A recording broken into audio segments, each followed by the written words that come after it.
നമസ്കാരം. നോഡിറ്റിലേക്ക് സ്വാഗതം. പേടിഎമ്മിനെ black list ചെയ്തുകൊണ്ട് RBI സർക്കുലർ ഇറക്കി.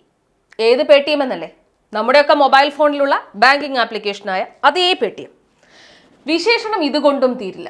2016 നരേന്ദ്രമോദി നോട്ട് നിരോധനം പ്രഖ്യാപിച്ചപ്പോൾ ഒറ്റ രാത്രി കൊണ്ട് ശതകോടീശ്വരനായി മാറിയ ഒരാൾ പേടിഎം ഉടമ വിജയ് ശേഖർ ശർമ്മയായിരുന്നു. നോട്ട് നിരോധനം എന്ന ദുരന്തത്തെ അഭിനന്ദിച്ചുകൊണ്ട് പേടിഎം ആ ദിവസങ്ങളിലൊക്കെ തന്നെയും പത്രങ്ങളിൽ പരസ്യം നൽകി. അതുകൊണ്ടും കഴിഞ്ഞില്ല. പേടിഎമ്മിന് വേണ്ടി ചിരിച്ച മുഖവുമായി പത്രങ്ങളുടെ ആദ്യ പേജിൽ ഒരു സൂപ്പർ മോഡലിന്റെ മുഖമുണ്ടായിരുന്നു. ഷാറുഖ് ഖാനോ രൺബീർ കപൂറോ ദീപിക പദുക്കോണോ ഒന്നുമായിരുന്നില്ല. നമ്മുടെ രാജ്യത്തിന്റെ സ്വന്തം പ്രധാനമന്ത്രി ഒരു സ്വകാര്യ കമ്പനിക്ക് വേണ്ടി പരസ്യ മോഡലാകാൻ വരെ തയ്യാറായ കമ്പനിയാണ് പേടിഎം. ഇനി ATM വേണ്ട, പേടിഎം ഉപയോഗിക്കൂ എന്നതായിരുന്നു അന്നത്തെ ആ പരസ്യവാചകം. അങ്ങനെ പ്രധാനമന്ത്രി തന്നെ മോഡലായ സ്വകാര്യ കമ്പനി നോട്ട് നിരോധനം കഴിഞ്ഞ് 7 വർഷത്തിനിപ്പുറം ബ്ലാക്ക് ലിസ്റ്റ് ചെയ്യപ്പെട്ടിരിക്കുന്നു.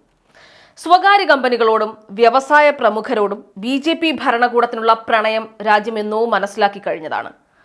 ആഗോള പട്ടിണി സൂചികയിൽ ഇന്ത്യ 111ാം സ്ഥാനത്താണ്. ലോകത്ത് 5 വയസ്സിൽ താഴെ പട്ടിണി കിടക്കുന്ന കുട്ടികളുടെ എണ്ണത്തിൽ മുൻപന്തിയിൽ നിൽക്കുന്ന രാജ്യങ്ങളിലൊന്ന് ഇന്ത്യയാണ്.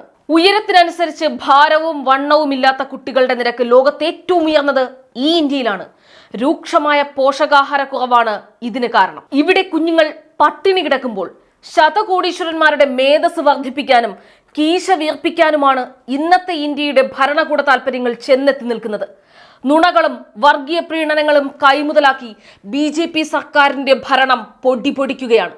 തുടർച്ചയായി നുണകളുടെ കൂമ്പാരം സൃഷ്ടിച്ചിരിക്കുന്ന സർക്കാരിന്റെ അവസാനം വന്ന ബഡായി ബജറ്റിലാണ്.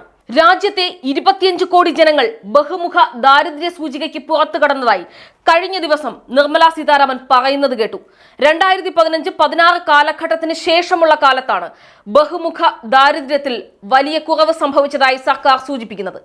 എന്നാൽ ഗവൺമെന്റിന്റെ മറ്റു ചില കണക്കുകൾ പരിശോധിച്ചാൽ 2020-21 വർഷത്തിൽ ദരിദ്രരുടെ വരുമാനം, തൊഴിൽ, വിദ്യാഭ്യാസം, ആരോഗ്യം എന്നീ മേഖലകളിൽ വലിയ തിരിച്ചടി നേരിട്ടതായി മനസ്സിലാക്കാം.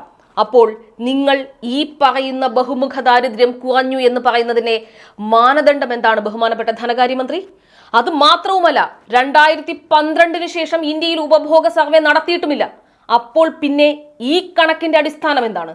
ചോദ്യങ്ങൾ അഭിമുഖീകരിക്കാൻ ഭയപ്പെടുന്ന, ഉത്തരം നൽകാൻ ഒരു താല്പര്യവുമില്ലാത്ത സർക്കാരിൽ നിന്ന് ഒരു മറുപടിയും പ്രതീക്ഷിക്കുന്നില്ല. പത്മ പുരസ്കാരങ്ങളും ഭാരതരത്നയും ഒക്കെ വെറും രാഷ്ട്രീയ പുരസ്കാരങ്ങളാകുന്ന ഈ കാലത്ത് എതിർ ശബ്ദങ്ങൾ തുടർച്ചയായി അടിച്ചമർത്തപ്പെടുകയാണ്. മതേതര ഇന്ത്യയിൽ വർഗീയതയുടെയും വിദ്വേഷത്തിന്റെയും വിത്തുകൾ പാകി ഈ രാജ്യത്തെ ഇന്ന് കാണുന്ന രീതിയിൽ വിഭജിച്ചെടുക്കുന്നതിൽ പ്രധാന പങ്ക് വഹിച്ച ലാൽ കൃഷ്ണ അദ്വാനിക്ക് ഈ രാജ്യം ഭരിക്കുന്ന ഭരണകൂടം പരമോന്നത ബഹുമതിയായ ഭാരതരത്ന നൽകുമ്പോൾ ഈ നാടിന്റെ മതേതരത്വത്തെ തകർത്തതിനുള്ള പുരസ്കാരമാണ് സമ്മാനിക്കുന്നത്.